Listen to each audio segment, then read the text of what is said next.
Chilling tales for dark nights.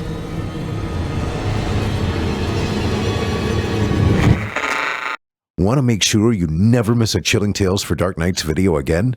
Be sure to subscribe and hit that bell to turn on notifications. Evan pulled into a spot in front of the diner and parked. He sat motionless for a moment, his hands hanging loosely on the steering wheel as he stared through the windshield and into the harsh yellow light of the diner beyond. He exhaled a shaky breath and got out of the car. He hadn't been back to his hometown in many years, and the dark of the night made everything that should have been familiar seem absolutely unreal. It was nebulous nostalgia, like trying to wrap your fingers around the fragment of a dream. A bell rang overhead as he entered the diner. He was immediately hit by the comforting sounds and smells of cooking, the hiss of sausage and eggs on the griddle, the sharp tang of onion and peppers. It all reminded him of home, of Sunday breakfast at his granny's house, of family. Buoyed by those thoughts, he walked up to the counter. Hey there. The waitress said, Have a seat wherever you like, and I'll be with you in a sec. You want something to drink? She had that unidentifiable quality that only small-town waitresses have, the ability to look somewhere between 30 and 50, with any number in between being equally plausible. Coffee, please. Thanks, Evan said. He walked over and laid claim to the booth farthest away from any other person. He sat but couldn't keep still, his knee bobbing up and down as if acting according to its own volition. It was a nervous habit it seemed he'd never grow out of. A few minutes passed and the bell above the door rang again. Layla walked in, and Evan's heart went into overdrive. Even after all the time that had passed, he recognized her immediately. Her hair was darker, the skin of her face lined and more angular over her cheekbones. It was the face of maturity and beauty, but it still cast the shadow of the young woman he'd loved so long ago. She spotted him and raised her hand in a small wave as she walked closer, the edges of her scarf swishing just beneath the hem of her coat. Evan stood to greet her. They eyed each other silently for a heartbeat before Layla raised her arms, offering a hug. Evan complied, awkwardly wrapping his arms around her for an all-too-brief moment before stepping away. "Would you like to seat?" he said, then shook his head. To sit." Sure, she said, and sat, smiling and placing her purse beside her on the seat. Evan followed suit. "Did you have any trouble finding the place? I know it's been a while." No, it was fine. That's why people love small towns, right? Nothing ever changes. Tell that to all these gray hairs that have magically appeared out of nowhere. You're kidding, right? You look great. The salt and pepper beard suits you. The last time I saw you, I couldn't even grow a beard. They laughed together, a laugh that quickly dissolved into an uneasy silence. Evan nearly sighed in relief as the waitress approached with his coffee. She sat the mug down in front of him and turned to Layla. Hey there. You want something to drink? No, thank you. She turned to Evan. What about you? Ready to order? Just the coffee for now, thanks. The waitress gave a shrug and walked away. So, Layla said, how are things with you? Before I tracked down your email, I tried to find you on social media, but obviously no luck there. Yeah, I don't really do any of that. I've pretty much kept to myself. You never married, or? He sipped his coffee. No, not that I've been alone this whole time or anything. I just, never happened to find that someone I wanted to spend a lifetime with. I thought I did once, but just couldn't bring myself to pop the question. What about you? Did you marry? Yeah. His name's Lloyd. We were married for 10 years, separated for 2. Then the divorce was finalized a couple years back. Oh, shit. I'm sorry. No, don't be. I'm not. He's not a bad person or anything. We just took each other for granted, gradually drifted apart, and before I knew it was even happening, we were pretty much glorified roommates. We're still good friends. Talk on the phone, see each other on holidays when Jeremy is in town. Who? Oh, sorry. She said, a confused expression on her face, like she just realized she'd been talking. Jeremy's my son. He's in college out of state, so we don't get to see him as often as we'd like, you know? I can imagine. Where does he go to school? Texas Tech. Yeah, that's a pretty good drive. Yeah. The silence returned, constructing itself between them like a barricade. Evan cleared his throat. Look, I'm just gonna lay it out there, and I'm sorry if it sounds rude, but what are we doing here? Not that it's not great to see you, because it is, really, but this is all sort of... Strange and awkward? Something like that, yeah. I'm sorry about that. I'm going to be honest. She said and looked down at her hands. I never expected to see you again. After what happened. Don't, he said, as a tightening coil of anxiety circled his guts. I have to, Evan. I'm sorry, but we have to. We have to talk about it. Evan's jaw stiffened, and he spoke through clenched teeth. I don't have to do a damn thing. This is why you hit me up out of the blue, to rehash the worst part of my life 20 years after the fact? No, just because I have to doesn't mean I want to. I'm not trying to hurt you, Evan. Before Evan's retort could leave his mouth, the waitress approached again, a pot of coffee in one hand. You want a refill? She drawled. Evan's expression softened as his jaw muscles loosened. No, thank you. I'm good for now. The waitress leaned over the table and began to pour coffee into his cup. You should have some more. She said, What are you? Hey! Coffee flowed over the edge of the mug and began to form a widening puddle on the table. It was black as tar, its surface swirling with muted colors, like the blacktop of a parking lot after a heavy rain. Ma'am, Layla said, could you please? We need you wide awake. The waitress continued, staring at Evan. Sorry it's only coffee. I know you used to like something a bit stronger. She lifted her finger to one nostril and sniffed dramatically. Evan's perception of the world changed, shifted somehow. The comfort and scents that lingered when he first entered were gone, replaced by the thick, sweet smell of garbage left out in the heat. Layla wrinkled her nose in disgust, then stifled a gag with the back of her hand. The kitchen was silent. Evan sat up quickly before the sour coffee could drip into his lap. Layla, come on, he said. Let's... You smell it, don't you? The waitress said, placing a cold hand on Evan's cheek. The perfume of decay. It's always there, hiding just beneath everything fresh, biding its time. But it's grown impatient. What the hell are you talking about? It's time for you to rot, Evan. The waitress said. Time to let your body match your soul.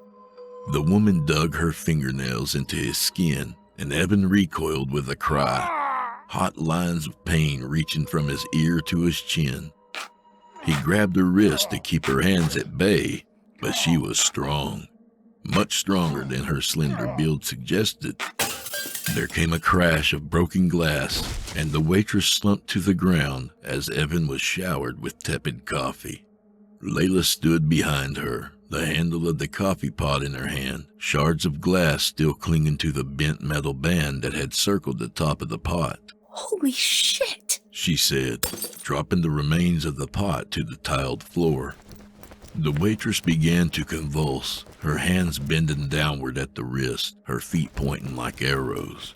From the wound in the back of her head came a powdery substance like plaster dust, light enough to float in the air.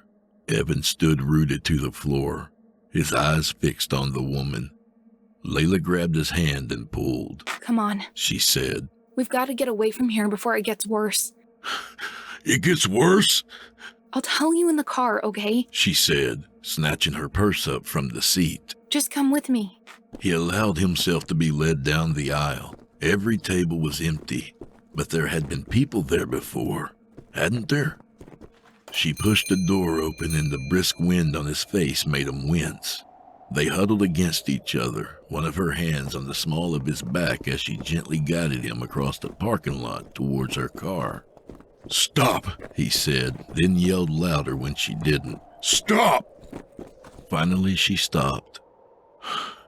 "Do you know what's happening? You said we had to leave before shit got worse, so you've seen this, or something like it." Layla nodded. It's why I needed to talk to you, why I tracked you down. I can tell you the whole story when we're in the car and driving away from here, okay? Evan shook his head. "No," he said. "I'm not going anywhere without a goddamn explanation. You get me to meet you here, I didn't know it was... and then I get attacked. I mean, Jesus Christ, Layla, you just killed a woman." That wasn't a woman, Layla said. I'm not sure what it was, but it wasn't a woman, wasn't human at all. Evan laughed. "I don't even know what to say to that," Turn around. Layla said. Turn around and look.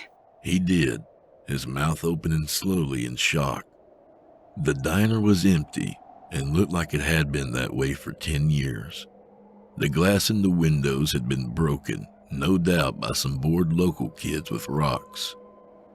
Graffiti was scrawled along any available space on the walls, and the sign was dented and marked with blooms of rust. The door had been torn away at some point, leaving just an open rectangle that led to the darkness within. Evan tried to speak but couldn't find any words. Nothing made sense. So what was there to say? Layla placed her hand on his shoulder. I'm sorry, Evan. Sorry I brought you back here. Sorry I brought you into this. He licked his dry lips. "And what is it that you've brought me into?" We did a bad thing, Evan. A terrible thing. And even 20 years later, it hasn't been forgotten. Someone or something wants us to answer for it. "I don't believe in ghosts or any of that shit, Layla. My memories haunt me enough as it is." She stepped in front of him and pointed at the diner. Do you believe that? Because that's the kind of shit I dealt with for 2 months, Evan.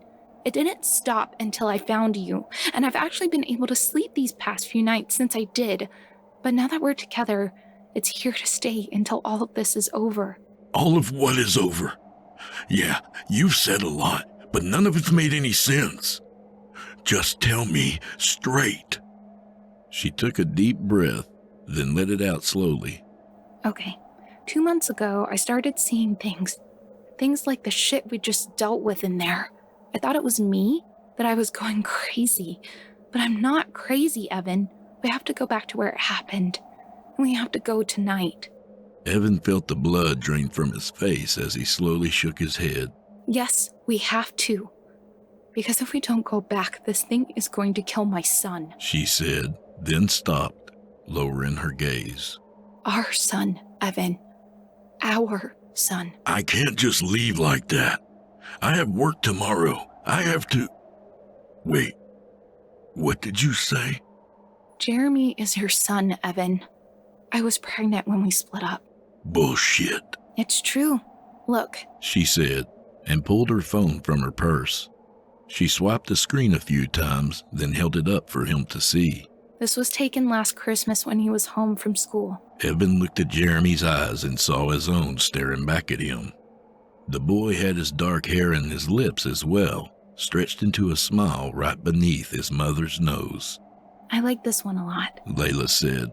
It looks just like your last high school yearbook photo. She was right. He couldn't deny it even if he wanted to. "I have a son," he said softly. "And you never told me?" You made it clear when you left that we were never going to see each other again, Evan.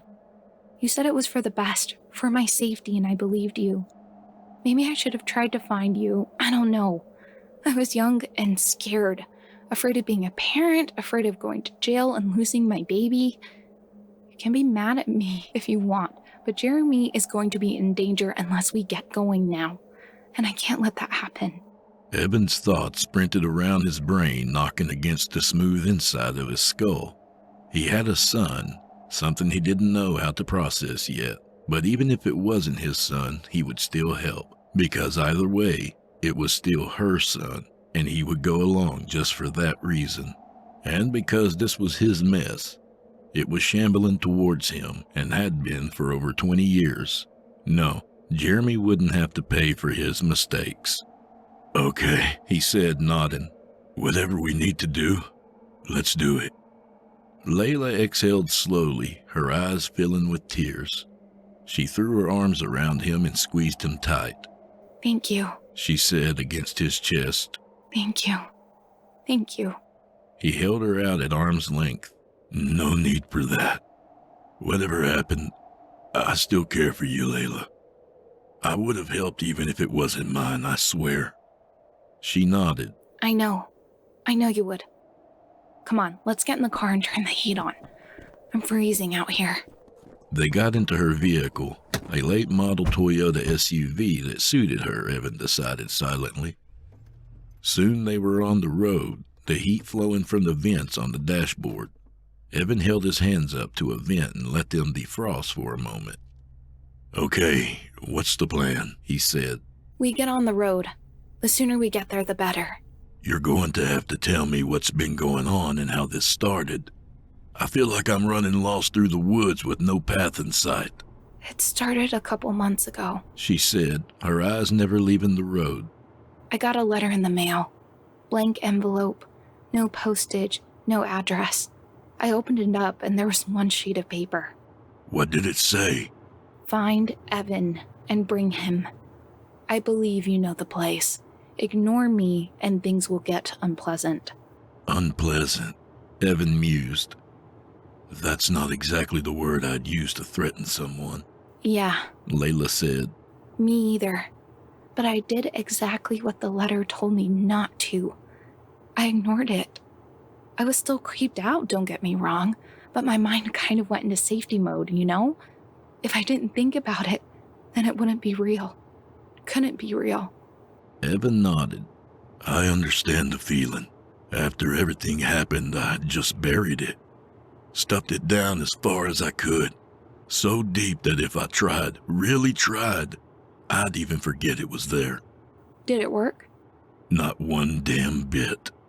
She took a deep breath. Anyway, a week passes and I'm in the grocery store, and I reach into my coat pocket for my phone, and there's another letter. Let me be as clear as I can. That envelope was not in my pocket when I got out of the car, but there it was, like it had just magically appeared in my pocket. I opened it and read it right there in front of the fresh produce. It said, I gave you a chance and you didn't listen. So here's a bit more persuasion. Jesus Christ, Evan said, running a hand over his beard. I still held a cantaloupe in my other hand, which I dropped as soon as I finished the note. It hit the floor and split, spilling that white powdery stuff over the floor like I've dropped a bag of flour or something. Everything began to change. Evan watched as Layla's fingers tightened on the steering wheel, her bloodless knuckles becoming a stark white. He reached over and placed his hand on her arm. It's okay, he said softly. You don't have to give me every detail. Layla shook her head sharply. No, I do. I've got to just get it out, okay? Evan nodded, and she continued. Like I said, things began to change. All the fruit rotted in front of my eyes like a time-lapse video, just became gray with mold, then black, and then just a puddle of rot dripping over the sides of the display. I turned away, not wanting to see, but there was someone beside me, another shopper. I guess they'd seen the look on my face and wanted to know if I was okay. I don't know. They approached me and screamed as the skin on their face split and fell, the muscles beneath pulling away now that nothing held them there. The blood congealed before it even hit the floor, Evan. Just clotted mid-air. When their eyes softened and began to melt down their cheeks, I ran and didn't stop until I was in my car and peeling out of the parking lot. Evan believed every word. After what he had just seen in the diner, how could he not believe her? From then on out, it just kept happening, she said shakily. Not continuously, no. I don't think he wanted to completely break my mind all at once. So maybe a day would pass with no problems, and then I'd be woken up in the middle of the night to every door in the house opening and slamming shut over and over. Cabinets, closets, all of them. I don't know how long it went on, but by the time it was over, I was hoarse from screaming. Then nothing for a day, maybe even a few days, and then some new horror would spring from the shadows. I can't imagine how you dealt with that for so long, Evan said. I'm so sorry. Because I deserved it, She said, wiping tears from her cheek. It was easy to be punished because I knew I deserved it for what happened. Don't talk like that. It's true, Evan. I deserve it, but Jeremy doesn't. So when the final letter came, I knew I had to find you and get to the bottom of this. What did it say? It said, if you won't even attempt to atone, then the burden will fall to your son. If I wasn't sure then, I was by the time I got the signature. What? Evan said, sitting straight up. This one was signed? Yes, it said the intercessor. All cursive in black ink. That was it. I didn't have to call Jeremy to warn him somehow, if he'd even believed me. He called me the next morning, asking if I was okay, telling me about a vivid nightmare he'd had. In it, he'd been approached by a pale man in a gray coat. The man had a scar that started at his hairline, curved down, and then circled around his right eye. Jeremy said it just looked like the number 6. And you think that's the guy? Evan asked. The intercessor? I know it was. He told Jeremy, tell your mother this is her final notice. I knew then that it wasn't just a threat, that he could reach Jeremy somehow, make him experience the things that I had been dealing with. I'm going to be honest, Evan. After 6 weeks of the visions and threats and sleepless nights, I decided to end it all. Death had to be better. But before I could put a plan into action, he brought Jeremy into it.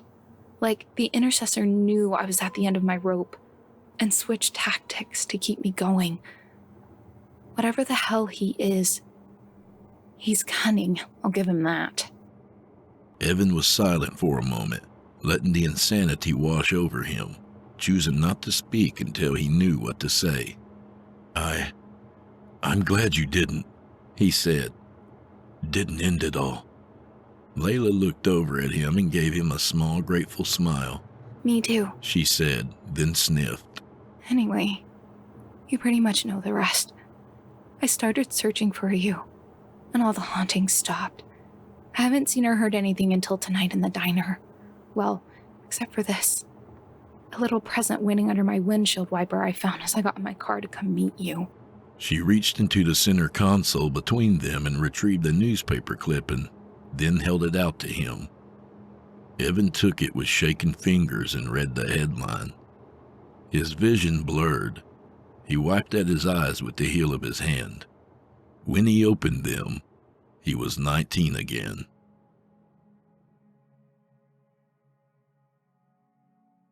It was the spring of 1999, and everything was all right. The Matrix was in theaters, and a new Star Wars movie was around the corner. Sure, the stuff at Columbine High School had been a downer, but it hadn't happened to him. Yeah, everything was going good. No school, no real responsibilities, and he was dating Layla. He was pretty sure he loved her, but he lusted after her to such an extent that he couldn't tell if there was a difference between the two emotions. Maybe that was love? He was 19 and didn't have to have an answer to that question yet, or any other question really.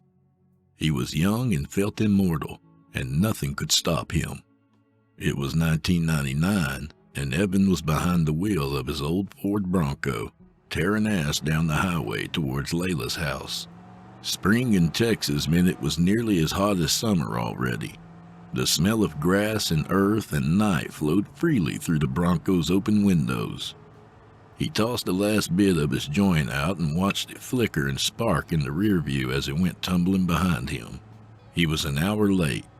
He knew she wouldn't give him too much shit about it, but he still felt bad all the same. He'd gotten high that afternoon, nodded off, then freaked out when he woke up and saw how late it was. He still couldn't find the energy to get off the couch, but that wasn't nothing a couple of bumps of coke wouldn't fix. Once he felt balanced enough to make the trip, he left, praying to whatever God who would listen that he still would have a chance of getting laid that night. Evan pulled into the driveway of Layla's parents' house, debating if he should wait or go knock. But what if her mother saw how geeked up he was? Jesus Christ, he should have planned this better, but it was too late to back out now. The front door was opening. Layla came running out, her father yelling after her. Get back here, you little slut! He cried. Don't you get in that truck! But she did, flinging the door open and jumping inside. Go, go, go! She said. Please! Evan threw the truck into reverse and sped back down the driveway and out onto the street. Within seconds, they were gone, speeding down the road.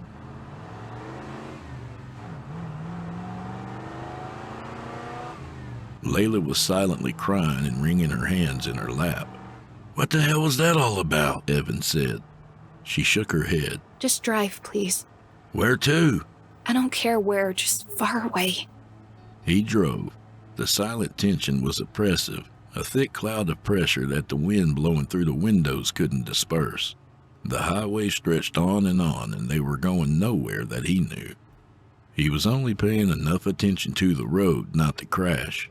He wanted to comfort her, but every combination of words rolling through his mind made him feel self-conscious and useless. Time passed with the miles, and he finally mustered the courage to say something. Feeling any better? Have you ever thought about just leaving? She said, avoiding his question. Making a new life somewhere else? Yeah, I guess. Then let's do it. She said, her wet eyes shiny in the light of the dashboard. He laughed. Yeah, okay. I'm not joking. Where would we go? It doesn't matter. Away from my parents, away from their expectations. Just away. I don't have any real money, you know. Maybe $80 in my wallet. That's not going to get us far. Then we'll get money. Find jobs wherever we end up. That could take weeks. I don't know, okay? I don't know shit. I just know I've got to get out of here. Evan chewed his lip. Why did your father call you that? What? Slut. Even by the sparse light in the truck's cab, he could see her blush. Because he found out that me and you have been, you know. How? Layla turned her face away. I don't know, okay? Just drop it. Shit. That's going to be an awkward conversation next time I see him. Then let's not see him ever again. Let's just go. Evan pulled a joint from his shirt pocket and stuck it between his lips. He flicked his lighter to life and held the flame to the joint's tapered end. Smoke filled his lungs and he held it there. He held the joint out to her. You want some? No. I'm good for now. Might help you calm down a little. Layla reached for it, then stopped, dropping her hand back to her lap. Evan shrugged, hit the joint again, and the Bronco ate miles and miles of asphalt. It was some time later. The road and the weed had combined to hypnotize him, and he had lost all track of time and distance. The gaslight on the dashboard glowed a baleful orange. I gotta stop for gas, he said. Layla was just staring out the window at the trees passing by. Do whatever you gotta do. It was a while before they came across a gas station. The highway was long, stretching between points of sparse civilization, with nothing but trees and a few farms along the way. Evan was just starting to really worry they had hit empty and be stranded when he spotted the lit sign on the side of the road. The gas station was an old brick building, squat and square with 3 pumps out front. The lights had an orange tint to them, making the entire scene seem ominous. Evan parked next to one of the pumps and opened the door to get out, but Layla grabbed his hand. Do you love me? She asked. Evan nodded. You know I do. I always will. Then let's keep going. We'll figure it out along the way together. He felt his resolve give way and he squeezed her hand. Deal. As long as you pump the gas. For the first time since he'd picked her up, she smiled. Deal. She got out and walked to the other side of the truck to the pump. Evan patted his back pocket, mumbled a curse under his breath, then stretched over the seat to open the glove box. The box's door sprang open, and he fished his wallet out and stuffed it into the pocket of his jeans. As he went to close it back up, his breath caught in his throat at the sight of his pistol lying there within the shadow of the glove box.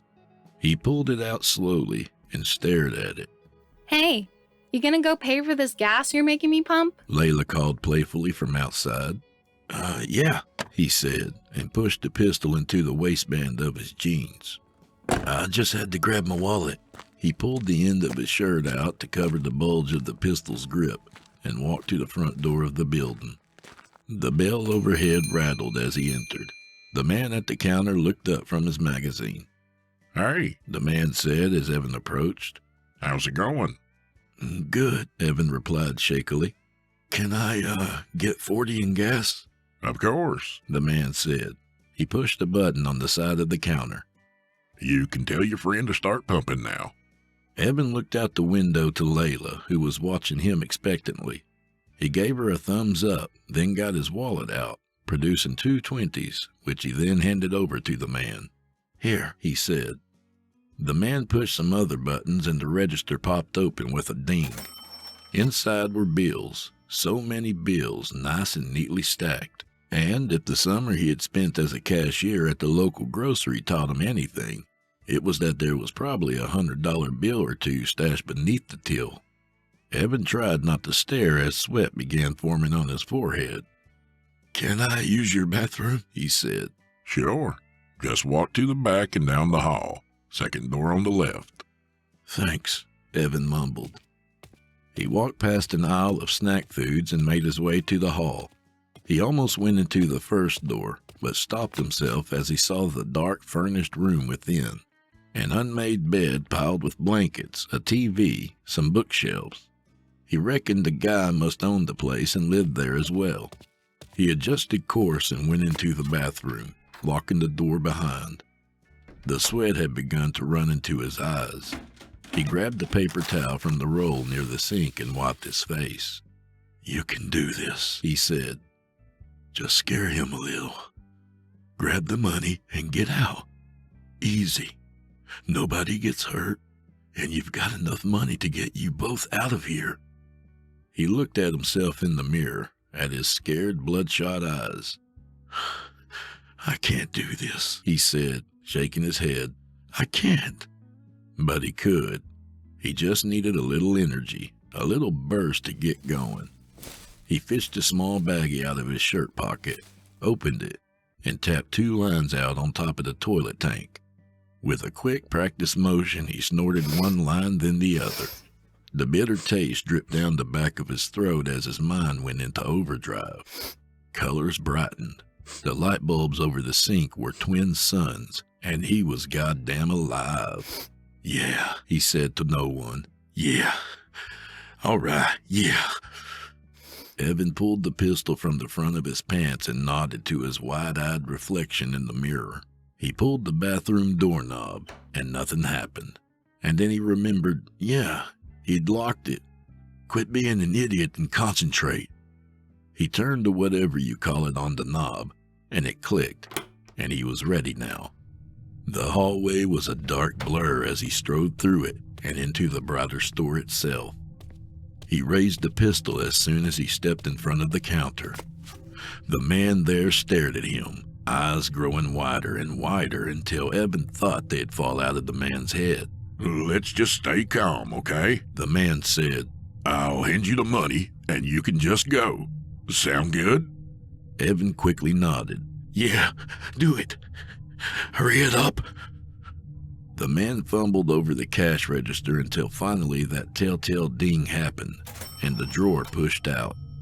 He began stuffing bills into a paper bag. Don't forget under the till, man, Evan said, with a drug-fueled bravado he had never felt when sober. The man nodded, working quicker. There were footsteps coming, slapping against the aged linoleum floor. Evan turned to his right, bringing the pistol around. Everything was slow. Time turned into molasses, to fresh pine sap glacially dripping down tree bark. Evan had seen The Matrix twice since it came out, and that's what it felt like bullet time. The coke made every nerve ending sing with speed and purpose. Everything crawled nearly to a halt as his finger muscles tensed and twitched, pulling the trigger. Flame bloomed from the end of the pistol's barrel. The little girl didn't die dramatically, didn't cling to an ever-blossoming bloody wound as she slowly slumped to the floor. No, she died badly, a goddamn bloody mess. The bullet took her in the cheek, right beside her nose, punching a small hole there, and pushing her eye to one side, and dear God, why did he have to remember everything? Her hair rose behind her head like a horsetail flicking a fly away, and blood splashed along the colorful bags of chips and rows of candy bars. And everything was still slow, and he could see every detail, every sliver of skull in the air, every tremble of her little hands as she convulsed for a moment before death. The man behind the counter screamed, and it wasn't even a sound Evan had ever heard before, and he never would again. It was a primal anguish.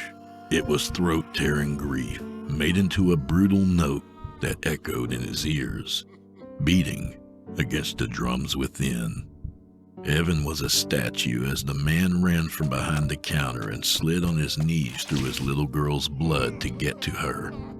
He lifted her up and investigated her ruined face and sobbed and squeezed her to him.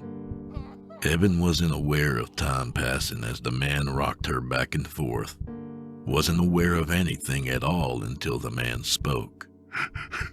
Kill me, he said. Evan shook his head and could feel tears fall onto his shirt. Do it. You owe me that much, goddamn you. Now do it. Evan said nothing, did nothing. Do it, the man cried. She was all I had left. It was as if the man's command overwhelmed Evan's body, or scared him enough to make him twitch. Either way, the result was the same. He jerked the trigger. Man cried out, putting his hand over the wound in his gut, and Evan panicked. He pulled the trigger again and again and again, until the man stopped moving, and the world was muffled by the gunshots. Layla's voice cut through the fog of his mind. Evan! Oh God, Evan, what did you do? What did you do? Evan's mouth bobbed open and shut, the words not coming out, hiding from the scene in front of him. I didn't want to, he managed in a hoarse whisper. I didn't. It just happened, and he begged me to kill him. Layla, he begged me, and I did because he wanted it so bad. Stop, she said. Okay, just stop for a second. We have to get out of here. We can't just... We have to. I can't go to prison. She wrung her hands together in front of her stomach. I just can't. Evan closed his eyes and took a deep breath full of gun smoke and the coppery smell of blood. He opened his eyes back in Layla's SUV, the newspaper clipping still in his hand. No leads in robbery gone wrong, the headline read. The article continued under the byline, police have no new leads in the case of the double homicide of James Jimmy Johnston, 41, and his daughter Evelyn, age 10. Evan released his grip and let the clipping fall to the floorboard. You told your parents you were pregnant that night, he said. That's why your father was yelling at you. Why you wanted to run away with me. Layla nodded, still watching the road. I still would have run away with you if you would have let me. I couldn't take the chance of you getting caught too, he said. I used to daydream about what it would have been like if you hadn't dropped me back off at home that night. I'll tell you what you missed. I ran home, packed a bag, kissed my long-suffering mother goodbye while she slept, and I ran. Didn't stop driving until I was 2 states away. It was a few years until I felt like I wasn't going to be arrested any minute. I did a lot of drugs, slept on a lot of couches. I eventually got clean, got a job, and tried to actually have a life. But there were always the nightmares. No matter where I went or how much time had passed, I always saw that night every time I closed my eyes. And I'd feel guilty every time something good would happen in my life. Still do. Maybe. She said. Maybe this will help, you know? What if we meet this intercessor and we're allowed to, I don't know, atone somehow? Evan looked at her. You don't believe a word of what you just said. After the threats, after the visions, after the haunting? No, this isn't going to end well, Layla. I don't know what's going to happen, but I know it's nothing good. She didn't reply, and she didn't need to. They both knew he was right. The quiet within the vehicle was a blessing. Evan reveled in it, letting his mind wander as he watched the trees pass by on his side, their bark bleached by the headlights. The miles rolled by. He couldn't tell exactly where they were, but he still knew they were close. He could feel it, a force beyond himself that was pulling, like he was iron being drawn to a magnet. No, iron was strong, and he felt anything but strong. The sign appeared on the side of the road, the headlights illuminating a handmade lettering there. Jimmy's Stop and Go. Last gas for 50 miles. Fill up now. As they drew closer, Evan said, Christ, it hasn't changed at all. Layla shook her head. We don't know that. Remember the diner. She pulled the SUV into the lot, parking beside one of the pumps and killing the engine. I don't want to go in there, Evan said. I don't want you to either. Layla said. But it's what has to happen. I can't do this. Please, Evan. Do it for Jeremy. And for me. He stilled himself as best he could, taking 3 deep breaths in quick succession. Okay, he said, opened the door and stepped out. The cold wind was relentless against his exposed face as he walked towards the gas station's door. He focused on it, on the sensation, pretending it could numb him from whatever was to come. The door creaked open, and out stepped a man dressed in a long gray coat, a scar shaped like the number 6 circling his eye. Evan, the man said, his voice soft and polite. Thank you for coming. Evan started, but his words died in his throat. The intercessor, yes, the man said. He looked over Evan's shoulder and past him. Thank you, Layla. You may go now. Your debt has been paid. Evan turned quickly on his heel and faced her. What's he talking about, Layla? She was crying and shaking her head. I'm so sorry, Evan. I had to. It was the only way. The only way he'd leave Jeremy alone. You understand that, right?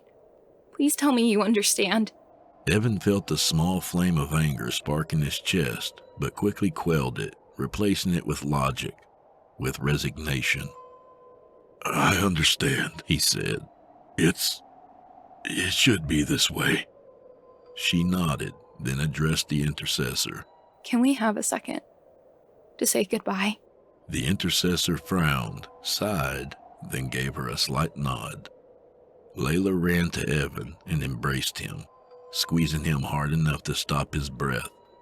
He hugged her just as hard in return, needing her, needing to feel her warmth, to keep it, to use the memory as a shield against whatever was coming. She kissed him. It was strong and sweet. No lust, no romance.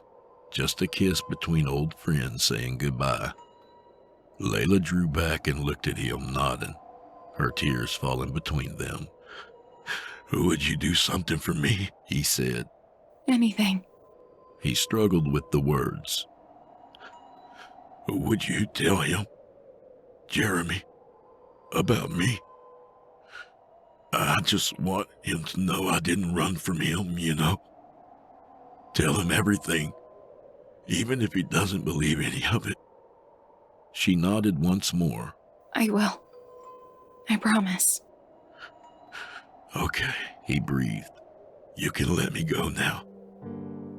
Layla's lip trembled and she turned away, shuffling back to the SUV, her back shaken with sobs. Evan didn't watch her leave, but listened as she drove off, the sound of the engine getting smaller and smaller until it was gone.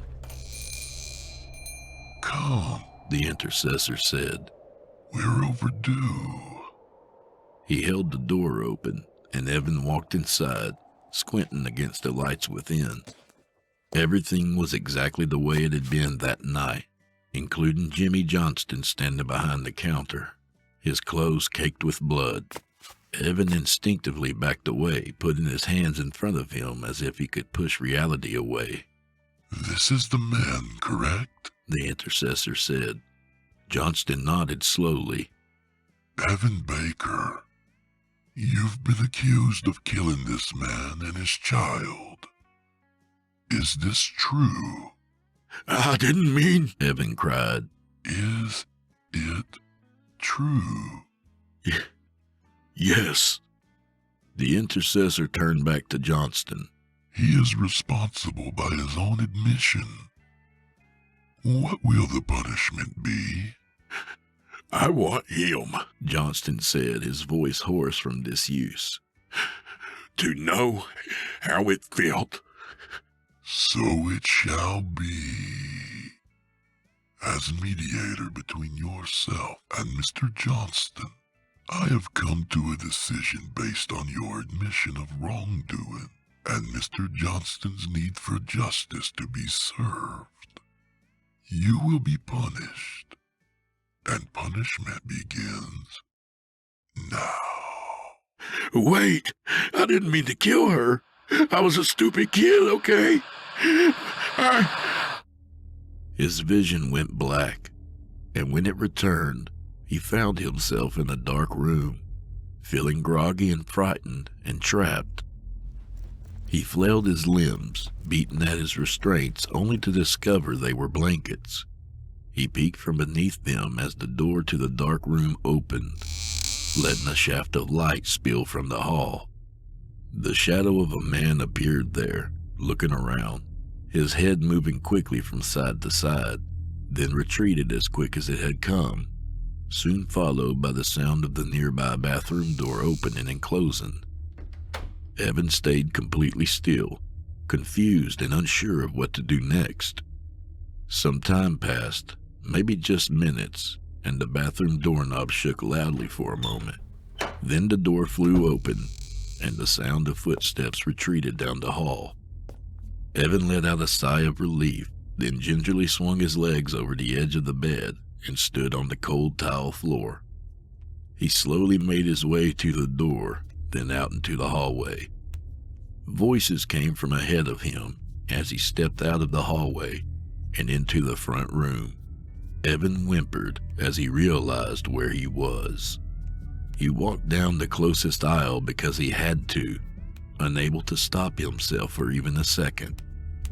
Everything loomed above him. The shelves were tall, the items stacked on their tops far out of his reach. Panic gripped him and he looked down at himself, at the light green nightgown he wore.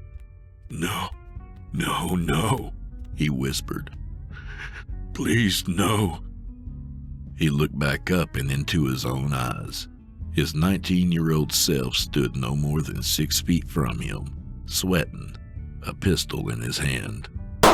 Before he even heard the shot, pain bloomed slowly in his face, like a punch that ignited a spreading fire. Evan felt the bullet puncture his skin, felt it crack and splinter the bone beneath, felt it shove his left eye unnaturally to the right. It tunneled into his brain, creating a shockwave of air ahead of it, pushing the tissue in every direction. The pressure and agony were unimaginable, but thankfully brief. His consciousness faded as the bullet broke through the back of his skull. He was dead before he hit the floor. Evan awoke back in the bed, watched himself look through the bedroom door once more, listened as he went into the bathroom and exited again. Then his feet got him moving. He concentrated every bit of his willpower on the task of slowing his pace, but nothing happened. The hallway was still the same, the aisle just as bright and colorful with packages of snacks and candy. Dread filled his stomach as he approached himself again. In the milliseconds between the bullet and the eruption of flame and the explosion of sound, Evan cried out internally. How long? He managed before the bullet found his brain once more. The intercessor's voice followed him into the black. As long as it takes.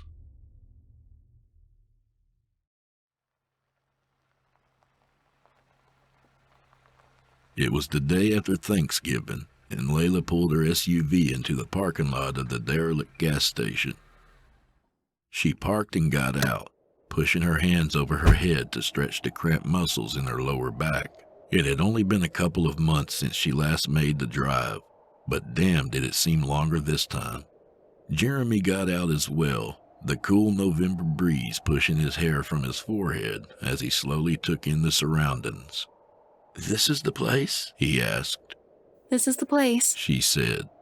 "It doesn't look like much," he said and closed the car door. But it was. Layla said. It was a man's business and his home. A home he shared with his daughter. It was a lot to them. "Oh, now I finally get some actual info," Jeremy said with a smile. "Enough with the mystery, Mom. Why did we spend almost a whole day driving out to a rundown gas station in the middle of nowhere?" Because it's time. Past time, actually. It's time you know the truth about your father. "Dad?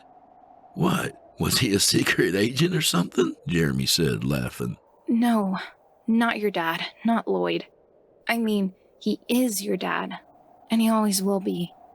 But I met him a year after you were born, Jeremy. He adopted you when we married, but he isn't your biological father. What? Jeremy stammered.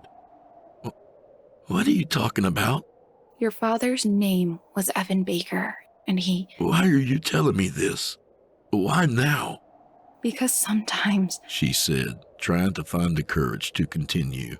Because sometimes, no matter how dark a shadow is, it needs to be brought out into the light. It needs to be exposed. Sometimes you must pay what you owe. But mostly, because I made a promise. Layla went to her son and held him close as he cried. When he was done, when she was sure he was ready, she began her story.